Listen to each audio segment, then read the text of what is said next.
আসসালামু আলাইকুম সুপ্রিয় শিক্ষার্থী বন্ধুরা, স্কিল আপ ইংলিশ কেয়ারের পক্ষ থেকে নতুন আরও একটি ক্লাসে তোমাদের সবাইকে স্বাগতম। আজকে আলোচনা করব সপ্তম শ্রেণীর ইংলিশ ফরওয়ার্ডের বই থেকে ইউনিট নাম্বার 3 লিসেন নাম্বার 2 এর কাজ সিডিই নিয়ে। তো কথা না বলে চলো শুরু করা যাক। Welcome to my channel Skill Up English Care. Please subscribe and click the bell icon. সুপ্রিয় শিক্ষার্থী বন্ধুরা, আমরা গত ক্লাসে listen to Flora's first day at school এটা পড়িয়েছিলাম।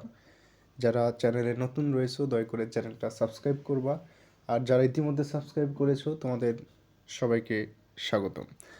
তো সুপ্রিয় শিক্ষার্থী বন্ধুরা, তোমাদের এই হচ্ছে কাজ সি ডি ই। তো আমরা একটা একটা করে সমাধান করব।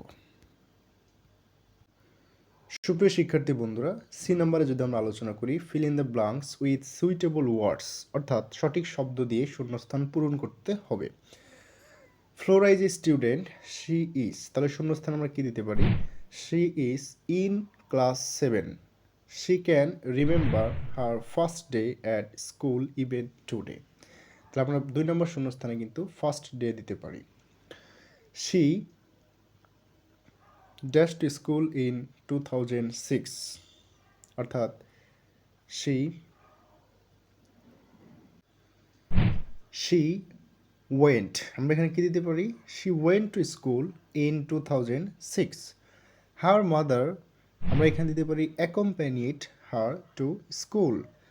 The school was not a long way from their house, অর্থাৎ তার বাড়ি থেকে কিন্তু স্কুল খুব একটা বেশি দূরে ছিল না। So Flora walk to school with her mother, অর্থাৎ তার মায়ের সাথে স্কুলে হেঁটেই গিয়েছিল। সুপ্রিয় শিক্ষার্থী বন্ধু, match the word with their meanings, অর্থাৎ ডি নাম্বারটা আমরা এখন সমাধান করব। প্রথমে আমরা দেখতে পাচ্ছি চ্যাট, খোঁজ গল্প করা। রিকল, রিকল মানে হচ্ছে মনে করা। এক্স্যাক্টলি মানে স্পষ্টভাবে। এক্সাইটেড মানে আমরা বুঝতেই পারছি উত্তেজিত, আনন্দিত। তো দেখো সুপ্রিয় শিক্ষার্থী বন্ধুরা, প্রথমে চ্যাটের সাথে আমরা কোনটা দিতে পারি? চ্যাট হচ্ছে ফ্রেন্ডলি কনভারসেশন। এরপরে আমরা যদি রিকলের কথা চিন্তা করি, রিকল মানে হচ্ছে রিমেম্বার। এরপরে আসো এক্স্যাক্টলি, এক্স্যাক্টলি মানে হচ্ছে প্রিসাইজলি, অর্থাৎ স্পষ্টভাবে। Excited, feeling happiness. তো এই ছিল ম্যাচ দ্য ওয়ার্ড, অর্থাৎ ডি নাম্বার সমাধান। সুপ্রিয় শিক্ষার্থী বন্ধুরা, E number, do remember your first day school, অর্থাৎ তোমার ফার্স্ট ডে স্কুল সম্পর্কে একটা শর্ট কম্পোজিশন লিখতে বলা হয়েছে। এটা আমরা আগামী ক্লাসে তোমাদেরকে সুন্দরভাবে দেখিয়ে দিব।